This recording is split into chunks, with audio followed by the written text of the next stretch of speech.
le prince Harry a tracé les lignes de bataille avec son père, le prince Charles, alors que leur dispute royale menace de gronder, a affirmé un commentateur.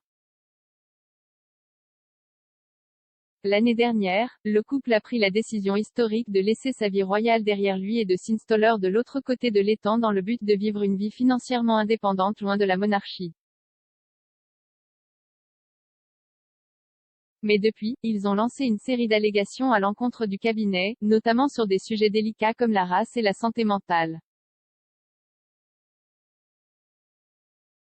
Parmi les cibles de Harry figurait Charles, qui, selon le duc de Sussex, était piégé à l'intérieur de la famille royale en raison de son statut de monarque. Il a également critiqué le style parental de son père et a fait valoir qu'il avait été coupé financièrement du cabinet immédiatement après que leur annonce de démission avait été rendue publique. Cela a suscité une réponse du porte-parole du prince Charles, qui a déclaré, lors de la publication des comptes financiers de Clarence House pour l'année en juin, que les Sussex ont reçu une somme substantielle à leur sortie et qu'ils ont été financés jusqu'à l'été 2020. Et à la suite de ces allégations faites lors d'entretiens comme avec Oprah Winfrey sur CBS, la commentatrice Daniela Elser a déclaré qu'il semblait que la querelle entre le père et le fils ne montrait aucun signe de guérison. Écrivant en mai pour le New Zealand Herald, Madame Elser a noté, si, après avoir subi les retombées de l'interview des Oprah et avoir essentiellement fait la même chose, il semblerait que Harry n'ait pas l'intention de reculer ou au moins de soutenir loin de ses positions concurrentielles actuelles. Tout cela nous laisse ici, les lignes de bataille ont été tracées et personne ne semble vouloir reculer. Il n'y aura pas de cessez-le-feu, de sitôt, malheureusement, il est difficile de voir comment tout cela se termine bien pour les deux parties. En septembre de l'année dernière, le couple a signé 2 contrats lucratifs avec les géants du streaming Netflix et Spotify, confirmant 2 projets prêts à démarrer avec le premier. Les 2 projets Netflix incluent un de Meghan, qui produira une série animée intitulée Pearl. Pendant ce temps, la contribution de Harry comprendra un documentaire sur les Jeux Invictus, la compétition sportive pour les anciens combattants et femmes blessées.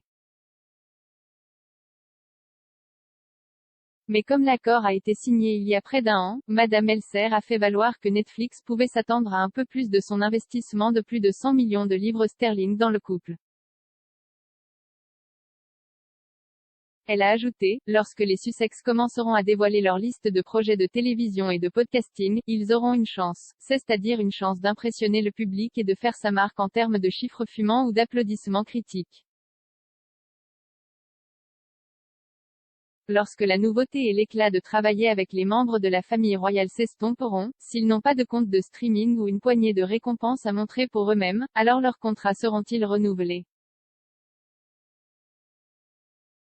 Essentiellement, ils auront une brève fenêtre pour prouver qu'ils valent les centaines de millions que les géants des entreprises ont parié sur eux.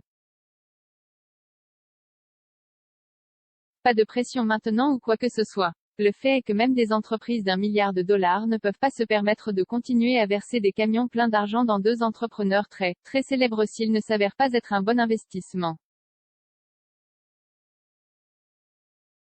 Un examen similaire a été placé sur l'accord Spotify du couple par Eric Schiffer, président de Reputation Management Consultant.